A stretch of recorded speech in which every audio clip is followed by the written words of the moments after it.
ایک سوال پوچھا ہے، وہ سوال یہ ہے کہ دیکھو نماز جب ہم پڑھتے ہیں کہ بھئی ہر ایک حافظ تو نہیں ہے، کچھ لوگوں کو 10 صورتیں یاد ہے، کسی کو کم یاد ہے، کسی کو زیادہ یاد ہے.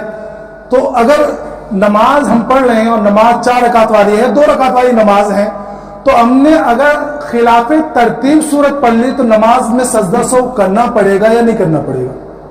اس سے سجدہ سہو لازم ہوتا ہے یا نہیں ہوتا ہے خلاف ترتیب؟ مثلا ہم 4 رکعت والی سنت پڑھ رہے ہیں یا ہم 2 رکعت والی نماز پڑھ رہے ہیں کوئی بھی، اور ہم نے پہلی رکعت کے اندر ہی جو ہے الم ترا پڑھی اور دوسرے رکعت میں ہم نے جو ہے سورہ ہمزہ پڑھ دی، تو اب کیا ہے؟ نماز ہوگی یا نہیں ہوگی؟ یا سجدہ سہو کرنا ہوگا یا نہیں ہوگا؟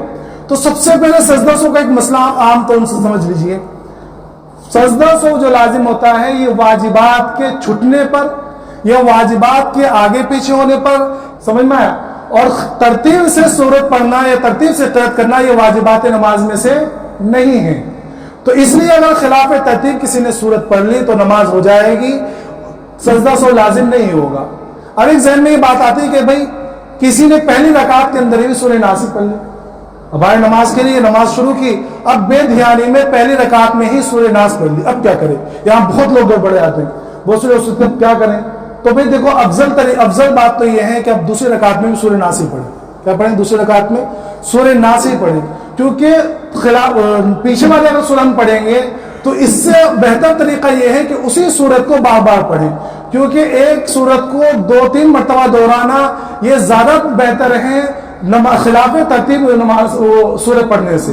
یعنی اگر سورہ ناس کے بعد الم ترا پڑھ لیں یا دوسری سورہ پڑھ لیں تو یہ خلاف ترتیب ہو جائے گا نا.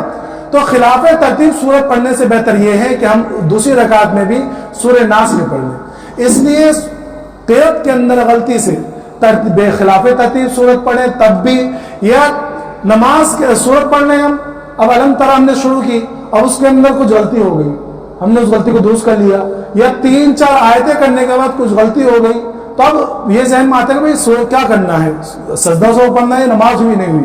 تو یہاں بھی ایک مسئلہ یہ سمجھ لیجئے کہ قرأت میں غلطی سے یا تو نماز ختم ہو جائے گی یا نماز ہو جائے گی. سمجھ میں آ رہا ہے؟ قرأت میں یعنی سورہ ہم پڑھ رہے ہیں تو اس کے اندر جو قرأت پڑھنے کے اندر جو غلطی ہوتی ہے یا تو اس غلطی سے نماز ختم ہو جائے گی، یعنی کچھ ایسی غلطی ہوئی جس سے لہنے جلی ہو گیا کہ نماز معنی کے اندر تبدیلی ہو گئی تو نماز ختم ہو گئی. اب تم چاہے کتنا بھی سجدہ سہو کر لو نماز نہیں ہوگی. سمجھ میں؟ جیسے کسی نے والذین لا يدعون مع اللہ الہا آخر تھا کہ وہ لوگ اللہ کے ساتھ میں کسی اور کو نہیں پکارتے، وہاں والذین یدعون پڑھ دیا، لا کو ہٹا دیا، تو اب والذین یدعون کا معنی ہو گیا کہ وہ لوگ اللہ کے ساتھ میں دوسروں کو ہی پکارتے ہیں، تو بالکل معنی بدل گئے، یہ کفریہ معنی ہو گئے. تو اب نماز ختم ہو گئی. اب ہم سوچیں گے کہ نہیں میں سجدہ سے تم 10 سجدہ سہو کر لو تمہاری نماز درست نہیں ہوگی. یا کچھ ایسے غلطی ہوئی کہ اس سے نماز میں قرأت کے اندر کوئی غلطی ایسی نہیں ہوئی کہ جس سے معنی میں بدلتے ہو، تو اب نماز ہو جائے گی. جیسے انا انزلناہ فی لیلۃ القدر، اب فی پڑھے جیسے انا انزلناہ لیلۃ القدر پڑھ دیا تو نماز ہو جائے گی، نماز کے اندر کوئی خرابی نہیں ہوگی، سجدہ سہو لازم نہیں آئے گا. سمجھ میں آیا ہے؟ اللہ تبارک و تعالیٰ تمام کو صحیح طریقے میں نماز پڑھنے کی توفیق عطا فرمائے. وآخر دعوانا